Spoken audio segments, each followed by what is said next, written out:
चोपडा. मनाच्या कॅलिडोस्कोपच्या 14व्या भागात आपले स्वागत आहे. या भागातही आपण समज गैरसमजांचे आणखी काही सापळे समजावून घेण्याचा प्रयत्न करणार आहोत. यातील चौथा समज आहे, आपल्या रोजच्या आयुष्यात अशा काही घटना घडतात किंवा परिस्थिती निर्माण होते जी आपल्या म्हणण्याप्रमाणे प्रतिकूल असते, आपल्याला सोयीस्कर नसते. त्याचमुळे त्या घटना परिस्थिती भयंकर असल्याने सहन करणेही अशक्य असते, असेच आपलं म्हणणं असतं. सुरुवातीच्या विवेचनात आपण काही अटळ वास्तविकता पाहिल्या होत्या. त्यातील एक, आपण राहत असलेल्या जगात अनिश्चितता आणि योगायोगांचे प्रमाण थोडे जास्त आहे असेही पाहिलेले होते.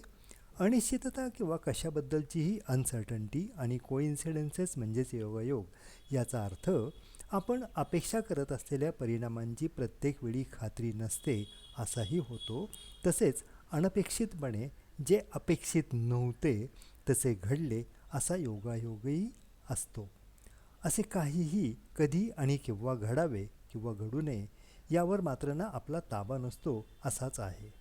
आपल्या संबंधातील एखादी व्यक्ती बरीच सातत्याने आपल्या अपेक्षेप्रमाणे कृती करते आणि आपल्या अपेक्षा खऱ्या ठरतात म्हणून आपण निश्चिंत असतो. पण मध्येच कधीतरी हीच व्यक्ती अनपेक्षितपणे कृती करते आणि आपल्या अपेक्षा पूर्ण होत नाही, अशी अनिश्चितताही दिसून येतेच. प्रत्येक वेळी इतरांमुळे आपल्या अपेक्षांची पूर्ती होते यालाही योगायोग म्हणता येईल. अगदी असाच प्रकार अनेक घटना घडतात तेव्हा आणि परिस्थिती निर्माण होते तेव्हाही घडत असतात. अशा घटना परिस्थितीमध्ये इतर व्यक्ती, सामाजिक राजकीय परिस्थिती, वातावरणातील नैसर्गिक बदल यांचाही सहभाग आणि समावेश असतो.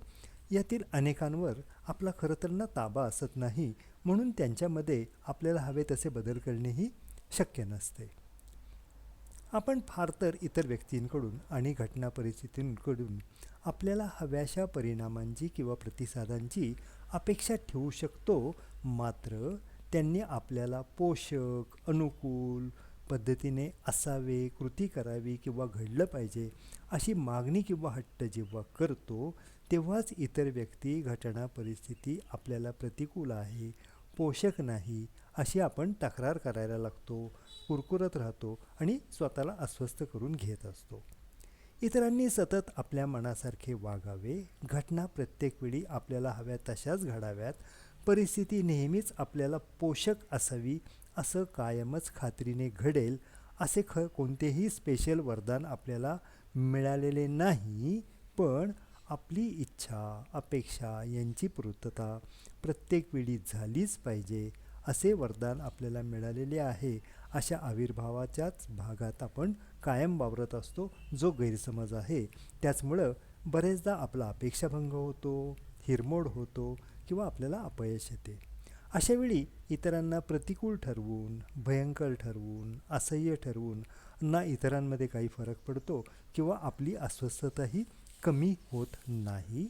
खरे तर आपण ज्याला कशाला प्रतिकूलता म्हणतो, महाभयंकर म्हणतो, अशा आपल्या कल्पना समजांच्या व्याख्येतच आपल्या सहनशीलतेला ग्रहण लावणारे किंवा आपली सहनशीलता कमी करणारे अनेक घटक असतात, याची आपल्याला जाणीवही होत नाही.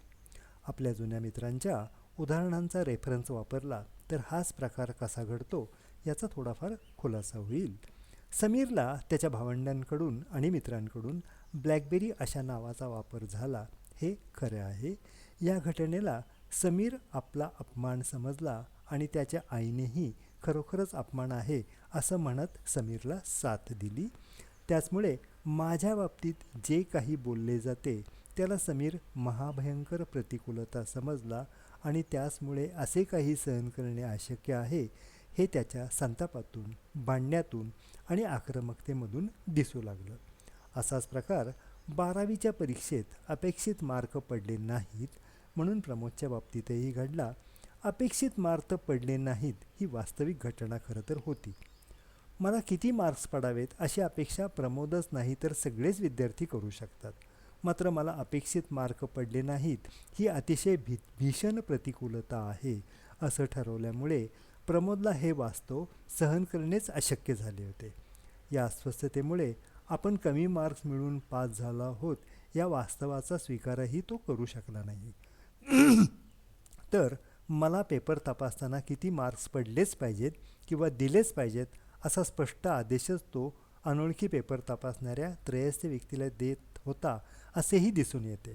मी पेपर लिहू शकतो, पण तो तपासताना कसा तपासावा याची आज्ञा मी देऊ शकत नाही किंवा अशी आज्ञा दिली तरी ती समोरची व्यक्ती पाळेलच याची शक्यता नाही याची जाणीवसुद्धा त्याला झाली नाही.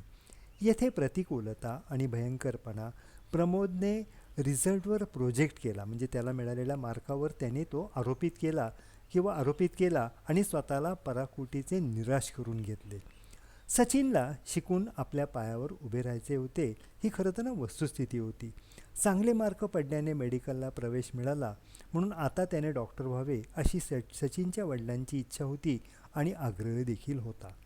आपल्या वडिलांची इच्छा पूर्ण करणे हे माझे एकमेव ध्येय आहे असा निर्णय सचिनने घेतला. पण मुळात त्याला ॲग्रिकल्चरमध्ये शिक्षण घेण्यात रस होता, आवड होती. ही इच्छा त्याने डावलली.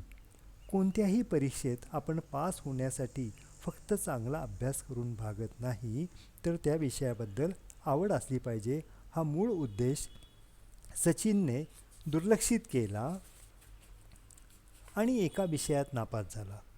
आपण एकदा नाही तर दोनदा नापास झाल्याने आपल्या वडिलांची इच्छा पूर्ण करू शकत नाही याबद्दल अपराधीपणाची भावना त्याला नैराश्यात आणि चिंतेत घेऊन गेली आणि गाडी घसरली. तो आपल्या वडिलांना माझ्या आवडीचे शिक्षण घेऊनही आपल्या पायावर उभे राहू शकतो असे कधीही सांगू शकत होता, पण अपराधीपणामुळे तेही बोलला नाही म्हणून घुसमटत राहिला. मशीनवर काम करताना शंकरला झालेला अपघात आणि एक पाय गमवावा लागणं ही आपल्या आयुष्यातील अनिश्चितता दाखवते. शरीराच्या पातळीवरील अपंगपणा देखील खरा आहे, पण आता मी लायक राहिलो नाही, 4 पैसे कमवू शकणार नाही अशी प्रतिकूलता शंकरने स्वतः निर्माण केली म्हणूनच तर ती भयंकर झाली. स्वनिर्मित प्रतिकूलता जेव्हा रोज रोज उगाळली जाते तेव्हा निर्माण होणारी हताशा माणसाला निष्क्रिय करते असेच घडते. पण अपघाताने एखादा अवयव गमावलेल्या असंख्य व्यक्ती कृत्रिम अवयवांच्या मदतीने उत्तम आयुष्य जगू शकतात याची जाणीव शंकरला करून दिली आणि मुळात असलेले कौशल्य थोड्याशा सरावाने परत वापरता येते असा पर्याय वापरण्याला प्रोत्साहनही दिले. काही काळाने शंकर परत कामालाही लागला. अजय आणि रूपाच्या बाबतीत रूपाने शिक्षणावर लक्ष केंद्रित करण्यासाठी तिच्या आणि अजयच्या सतत एकत्र असण्यासाठी जाणाऱ्या वेळेचे काटेकोर नियोजन केले. या नियोजनाचा भाग म्हणून ती प्रत्येक वेळी अजयसोबत पूर्वीप्रमाणे नसणार ही परिस्थिती अजयने परस्पर संबंधातील तात्पुरता दुरावा अशी न समजता संबंधांचा शेवट अशीच लक्षात घेतली आणि तो आक्रमक झाला. यावरून प्रत्येक घटना परिस्थितीकडे आपण कसे बघतो, त्यातून कोणता आणि कसा अर्थ काढून तो खराच आहे असे समजून नसलेली प्रतिकूलता निर्माण करतो हेच दिसून येते. सर्व सेशन्सच्या काळात रूपाने एकटीने किंवा अजयसोबतच्या भेटीत मी अजयपासून बाजूला होणार आहे, कोणताही संबंध ठेवणार नाही असे कधीही खरं तर सांगितलेले नव्हतं. मंडळी, वरील कल्पना आपल्याला अस्तित्वात नसलेली प्रतिकूलता कशी आपणच निर्माण करतो, अशी प्रतिकूलता कशी आणि का भयंकर आहे या विषयाचा भ्रम किंवा इल्युजन निर्माण करतो असाच होतो. मुळात आपण रोजच्या रुटीनला सरावलेले असल्याने त्यात काही वेगळे आणि अनपेक्षित घडले की आपला तोल आणि गती बिघडते, जी अनेकदा आपल्याला आवडत नाही आणि आपण अस्वस्थ होतो, त्रागा करतो असेच घडते. अशा भ्रमांवरच जेव्हा आपल्या विचारांचे घोडे उधळतात तेव्हा निर्माण होणाऱ्या भावना टोकाच्या नकारार्थी आणि त्रासदायकच असणारच आहेत. हेच वरील निवडक उदाहरणांवरून स्पष्टच होते. यालाच नसलेल्या समस्या निर्माण करणे असेही म्हणता येईल. काय प्रतिकूल आहे, काय भयंकर आहे आणि ते कसे सहन करता येणार नाही हे आपणच आपल्या कल्पना समजांप्रमाणे ठरवत असतो, हेच यातून दिसून येईल. 5वा समज आहे, आपल्याला भोगावे लागणारे दुःख, आपल्या वाट्याला येणारे अपेक्षाभंग किंवा अपयश यांना इतर व्यक्ती आणि बाह्य परिस्थिती कारणीभूत असते. म्हणूनच असे त्रास, अपेक्षाभंग किंवा अपयश यांना कमी करता येत नाही किंवा टाळताही येत नाही असंच आपलं म्हणणं असतं. तसेच असे त्रास किंवा अपयशांना सहन करण्याची क्षमताही आपल्याकडे नसते असंही आपण ठरवून टाकलेलं असतं. आपल्या सगळ्यांना सगळीकडे कमी जास्त प्रमाणात दिसून येणारे 3 समज लक्षात असले तर त्यातील आसपासच्या जगात किंवा वातावरणाचा परिणाम आपल्यावर होतो आणि आपण राहत असलेले जग जसे आहे तसे नसते तर आपल्याला कोणत्याही प्रकारचा त्रास होणार नाही, आपल्या वाट्याला अपेक्षाभंग किंवा अपयश येणार नाही, या समजांच्या जवळ जाणारी वरील कल्पना आहे हे लक्षात येईल. आता इतरांनी कसे वागावे, प्रसंग परिस्थिती कशी असावी किंवा नसावी हे ठरवण्याचा अधिकार आपल्याला खरोखरच आहे हे आपण कसे सिद्ध करणार, असा प्रश्न मात्र आपण स्वतःला सहसा विचारत नाही. या ठिकाणी इतरांच्या कृतीवर्तनाला किंवा बाह्य घटना परिस्थितीला जो काही अर्थ आपण देत असतो तो आपणच देत असल्याने हे मान्य करावे लागेल. आता जो अर्थ आपण देतो आहोत तो आपल्यासाठी का महत्त्वाचा आहे याचाही शोध घ्यावा लागेल. अशावेळी जो आणि जसा अर्थ आपण देतो आहोत तो आणि तसा अर्थ जर आपण दिला नाही किंवा देण्याचे थांबवले तर आपल्याला त्रास होणार नाही असे घडेल. मात्र असा प्रयोगही आपण सहसा करत नाही याचीसुद्धा जाणीव होईल. ABC शिकताना आपण पाहिले होते की एका मर्यादेनंतर इतरांनी आपल्याशी कसे वागावे हे आपण ठरवू शकत नाही. तसेच कोणता प्रसंग घडावा किंवा कोणती परिस्थिती निर्माण व्हावी यावरही आपला अतिशय कमी ताबा असतो. याच कारणाने बदलण्याचा फारसा प्रयत्न करू नका किंवा त्यासाठीचा वेळ आणि कष्ट वाया घालवू नका असेही सांगितलेले होते. मात्र आपण देत असलेला अर्थ, त्या अर्थाला आपणच देत असलेले महत्त्व आपणच जर ठरवलेले असेल तर बदलता येते असा हक्क आणि अधिकार आपल्याकडे सदोतीस असतो हेच विसरलेलो आहोत. यालाच निवडीचे स्वातंत्र्य असे म्हणतात. मात्र असे स्वातंत्र्य जेव्हा कधी आपण दुःखी होतो तेव्हा वापरत नाही हेच वरील समजामधून दिसून येते. मुळात आपण आपल्याकडे असलेले अनेक ऑप्शन्स जे असतात ते वापरले असता दुःखी व्हायचे की त्या दुःखातून बाहेर निघायचे असे वेळोवेळी ठरवू शकतो. तसेच आपला अपेक्षाभंग का झाला, कसा झाला याचे कारण शोधले असता आपण आपल्याच अपेक्षा इतर पूर्ण करतील अशा भ्रमात राहिलो याचीही जाणीव होईल.